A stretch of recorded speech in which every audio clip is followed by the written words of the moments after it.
I'm just setting myself up here, so hopefully you can see my flowers and see the board. I know it's not very bright, but I'm just going to go with it because I like the light that's on the flowers. In fact, I think I'll turn off the Christmas tree lights.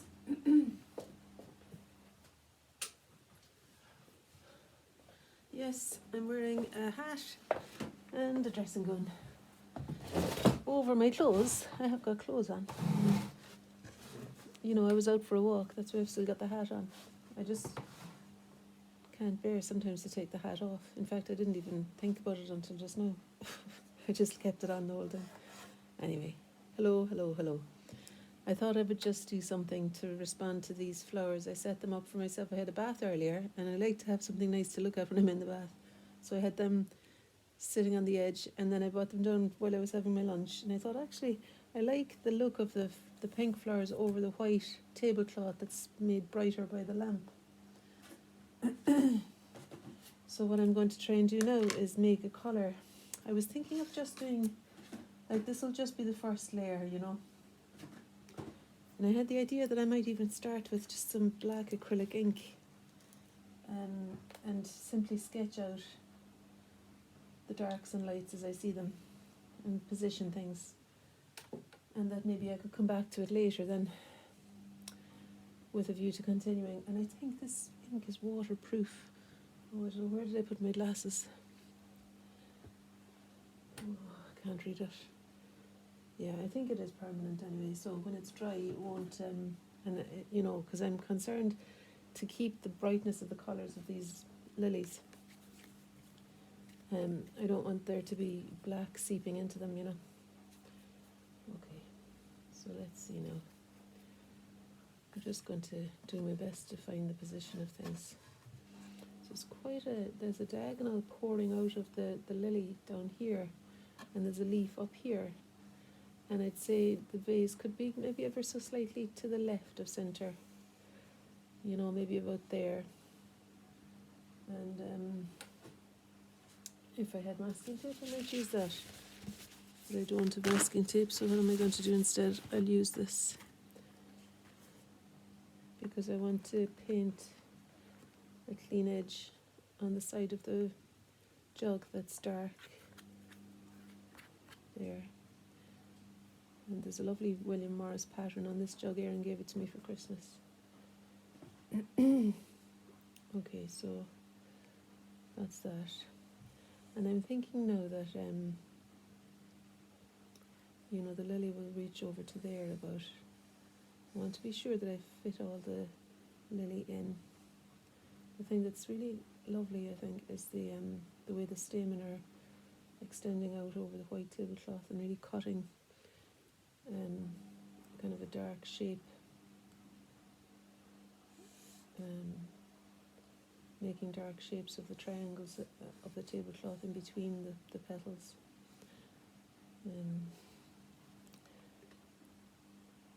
I know it is really very dark, my picture, but I think it'll make sense. Okay, anyway, and of course you're seeing a different viewpoint. So then this is one of the petals of the lilies there.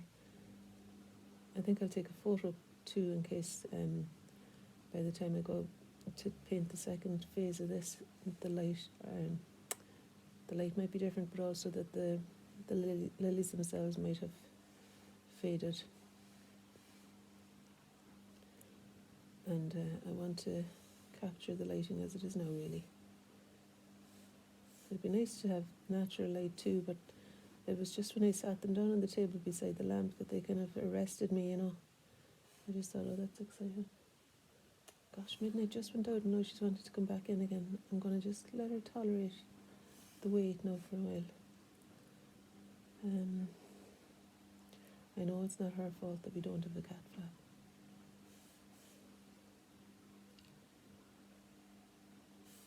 This is the leaf then that's actually brighter than the background.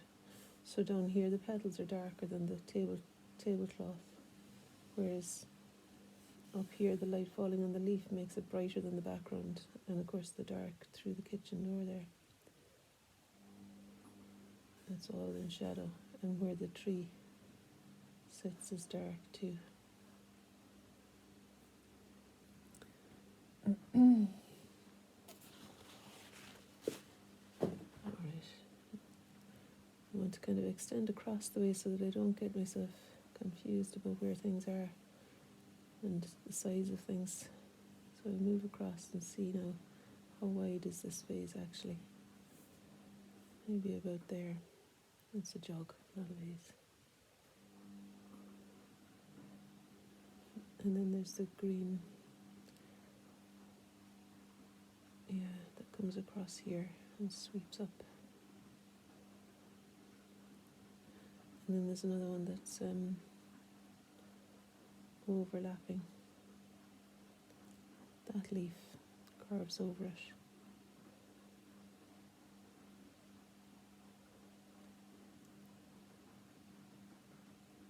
I'm just looking at the shape of the space between parts and, recognizing there'll be some shifts. And maybe it's okay to leave some of the shifts to the painting stage too. I just want to get an approximate feel for, I want to capture as accurately as I can what I'm doing, but with a forgiving attitude too, like that I won't be expected to get everything digitally correct. But it's all valuable stuff, isn't it? Kind of just looking and finding a way. Just noticing the size of this lily. Every so often I'm drying the brush off so that I can lift off back to the white of the paper. Okay. And so this is the rim. The rim of the jug is about there. And there's a beautiful pink overlapping petal there. And the shape between the petal and the leaf, and then the other leaf is a bit wider.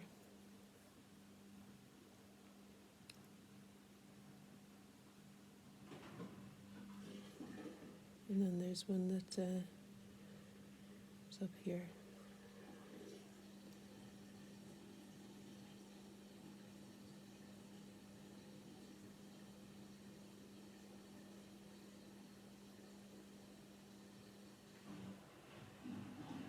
And this pink one that reaches a little bit higher than that leaf.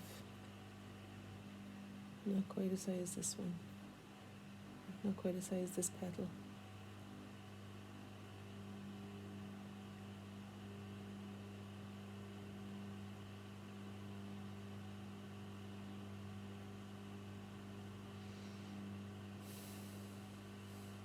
I was reading in Rick Rubin's book yesterday. He was saying keep the decision making for the work, not for when you'll do the work. I like that, to kind of just make a clear decision as to when you're going to sit down and do the thing, and then you're not kind of getting all mixed up in yourself. I'm not getting all mixed up in myself as to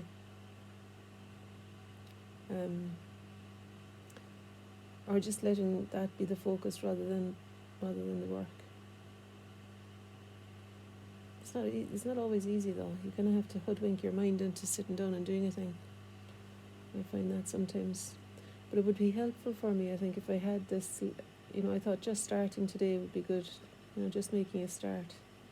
And I did have a dedication to myself, really, to my creative self, that I would turn up every day and do something. Whether or not it's something that appeals to the general masses or not, that's a different thing. Like, I have been doing things that have felt to me a bit like simplistic and colouring in, and maybe not high art or something like that, the way I have all of these kind of notions, and but I'm showing up for myself because I made the pact that I would show up every day best I can for my creative play, no matter what it is that happens, that I'd be available. And it's not that I do it for a long time. I couldn't really commit to doing that a long stint every day. It would just be counterproductive. Anyway, I forget what led me into that now. So here I am. Okay. Yeah, and I suppose I might as well put some of the dark in for the background. As I say now, I'm not sure if this black ink is going to remain undiluted when I go to paint with the acrylic tomorrow. I hope that it does, because I don't want it adulterating the colours that go on top, really.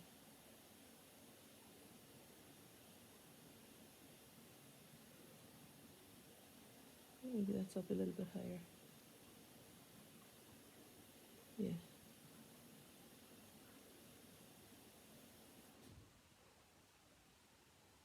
Maybe even a bit higher again.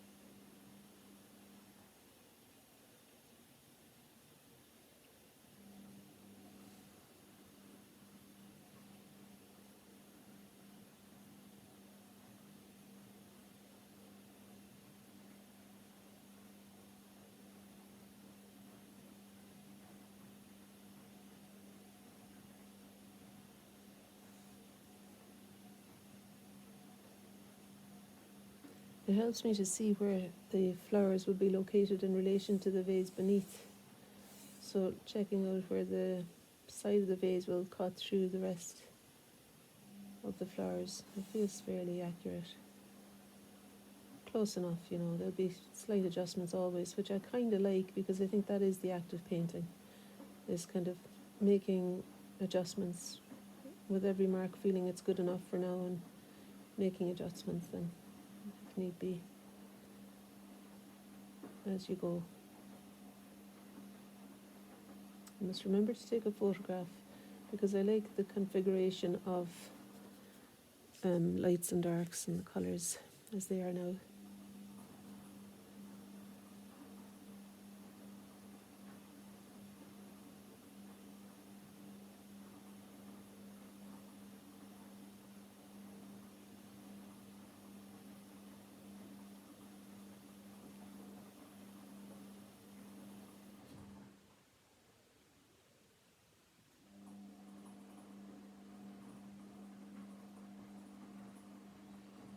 There are quite a lot of things that I have written in lists to accomplish,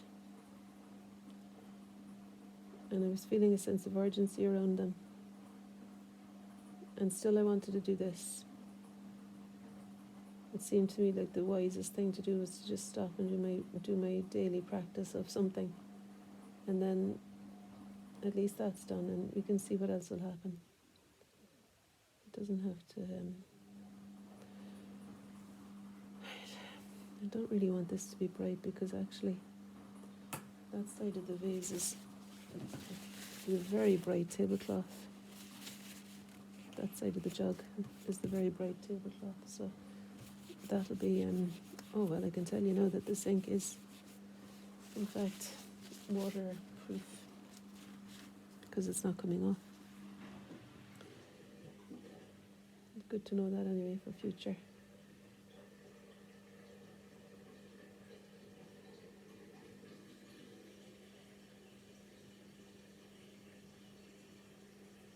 So the tabletop is about there, I think. Don't know if it's exactly where I want it to stay, but I think so. That's okay. Like, it's not really letting me. If it's here, it's maybe not capturing all of the stamen with the bright behind. But sure, it's okay for them. Some of them to have the dark behind. And it feels to me like I need to bring this petal down significantly further. Seems to me to be a bigger flower. And those bits that won't come off, I can always paint over them tomorrow.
I'm kind of glad that I did this on paper, because I imagine I might bring down the height of it a bit. Don't know if I want all of that space of background above the flowers, but I leave it for now. We can see when it's dry. I can see tomorrow if I want to if I want, when I start colouring in, doing some painting in here and making it colourful, I see then whether or not actually it's good having the space above. It might be that it's a useful thing.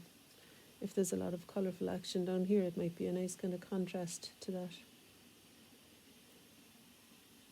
As I made that lily bigger, I also want now to extend the leaf over here a little bit further.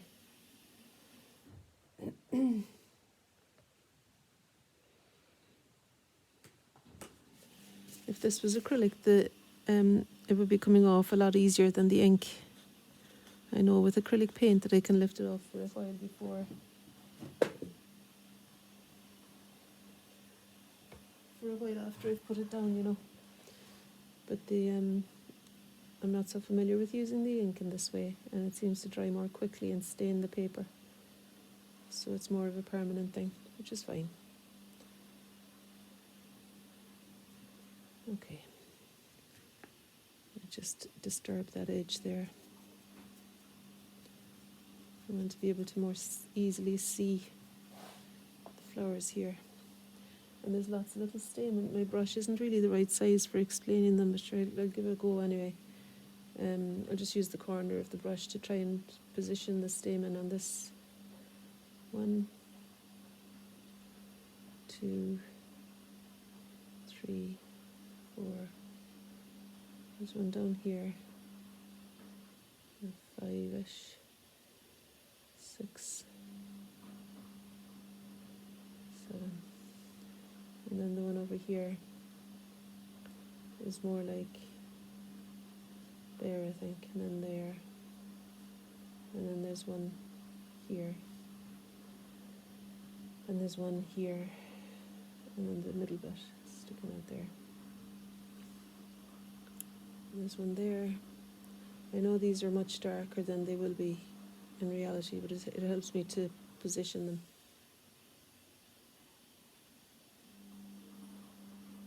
It helps me just to locate them. For now, anyway. Yeah, so I'll take a photograph and I might come back either with oil paint or with acrylic and work from the photo, or if I'm sitting down at the same time tomorrow evening, I'll work from life. Tomorrow is New Year, actually New Year's Eve. And you know what? I've not really planned anything. I'm just dropping Erin to her friends. I think I had a slight notion that I might have gone to Ireland. But I'll go over there next week instead, I think. On the 1st or the 2nd or the 3rd, maybe. Anyway, so tomorrow I might welcome sitting here, having a chat with you and doing some painting. So you never know. If the flowers are still alive and in the same position, I might end up here painting phase 2 on the 31st, last day of 2023.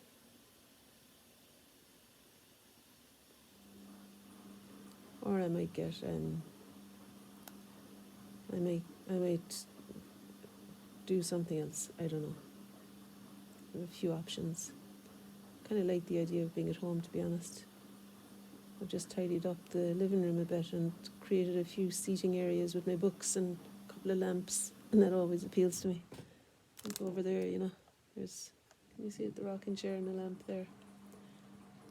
And then I've got my setup here too. It just feels nice, like. Sorry, I don't know what I've done with the... Well, I'll just let you see the picture for the last little bit.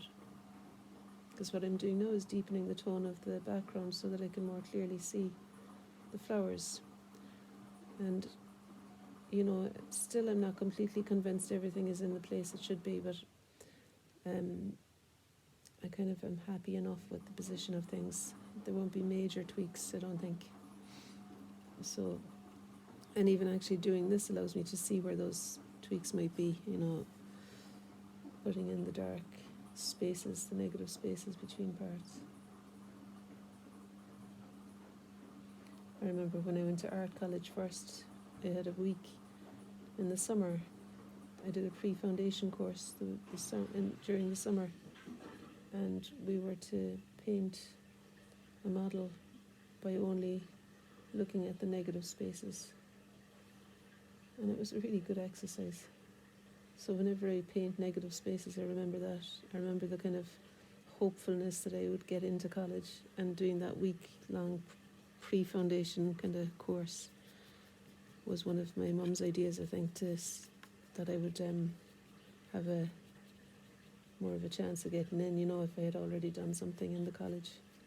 I don't know. But I suppose it was helpful to me too, to also just to kind of have a feel for the place. Anyway, I did get in. And I didn't get into Dublin. I got into Limerick and Cork. And then I later did the teaching course in Cork at the Crawford, which I really loved. Mary and Michael Scaife were the teaching staff. And she was a textile artist.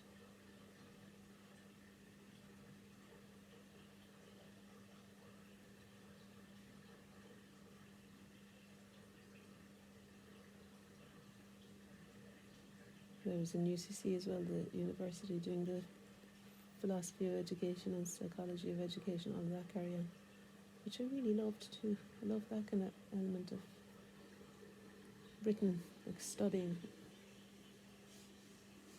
reading and researching stuff and writing. I wrote my thesis about class size, how important how significant the size of the class is to the experience the children have. Really, I think I just thought homeschooling was the best option. Funny, training to be a teacher with that attitude. I know you can hardly hear me now, so probably you can't hear me at all. I didn't put on the microphone again. I don't know why I've got this belligerence around putting the mic on. I think partly I still feel like you're close enough to me that actually it'll be the same as if I had the microphone on. I don't know. But I'd say because the washing machine is on in the background, it might be making it more difficult to be understood. Anyway, I was just talking there about doing the teaching course. I loved that year because I went out to schools as well, not just to one school. And gosh, I really loved it. It was hard work, but it was a kind of challenge that I rose to. I really, we were being observed kind of in the classroom, and supervisors would come and look at us delivering our lessons and things. But I really did love the whole thing of preparing, and it was different when I was actually working as a teacher because there was less time for planning, and it was a bit more kamikaze. Like, I didn't actually have an art room. I was teaching in the library at first, in the first school I taught in. And in classrooms there was no physical art room in that school. I was in Ireland, and then when I moved over here I was working, and eventually I started working in the local high school in Pennycook. And there was a lovely art room up high in the top floor, lovely big windows. It's still there. My friend teaches there now, actually. Okay, so I think I'm going to stop. I'm kind of in danger of doing too much now and maybe taking the excitement out of it for myself. But I hope that I'll be able to work over all of this dark, because the thing that most excited me about this really was the colour and light.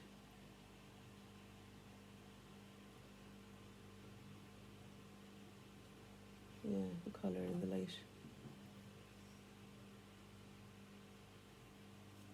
Just going to replace a couple of these. I think that petal comes down even further, and then the one out here comes down a little bit further too, leaving space enough for a triangle of white tablecloth just there. Yeah. That's okay.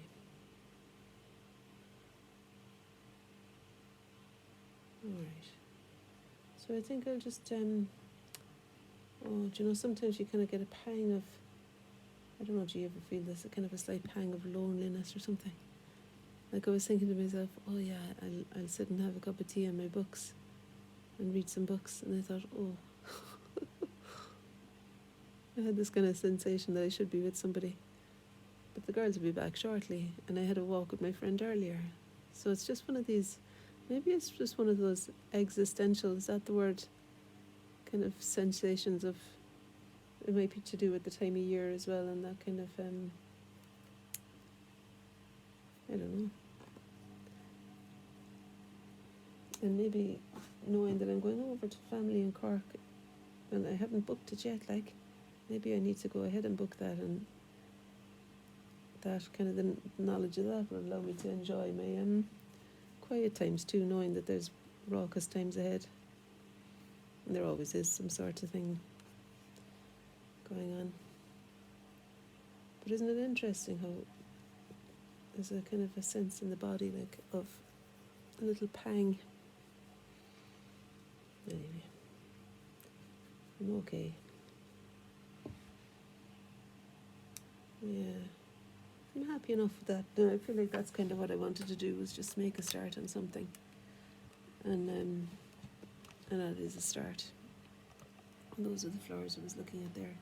And when you're gone there now, I'll take a photograph of the flowers as they are, and maybe do a little bit more after from the photo, or I'll do a bit more from the photo, or maybe I'll do some more from live tomorrow on New Year's Eve. Alright, lots of love everybody. Bye. I'll leave you with the colourful flowers because this is all a bit grey, isn't it? There, look. Way, beautiful. And there's even more of them there. You can see them. Okay.